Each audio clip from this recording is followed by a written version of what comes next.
Arizona, homeowner's best friend. Your washing machine, dishwasher, the high point water uses are pretty common.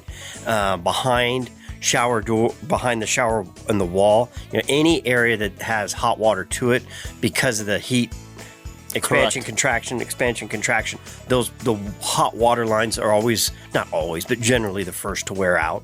Correct. Really watch your RO systems as well. We've had a lot where the system is stuck in the regen mode and is not cycling back over into normal operations and essentially in backwash and running constantly.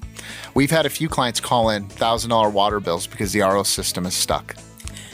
And speaking of $1,000, it wasn't $1,000, but Wendy had called in earlier and said, told our call screener, Jess, that her water provider called and said, you're using a ton of water, and it was 1,000 gallons that was going through the toilet. You'd mentioned. Yes. I didn't catch if it was a day, a week, a month, but 1,000 gallons, that's over a unit, and you're supposed to, wintertime 5 units, summertime 8 units. Yeah, it's a lot of water. That's a lot of water. It goes quick for sure.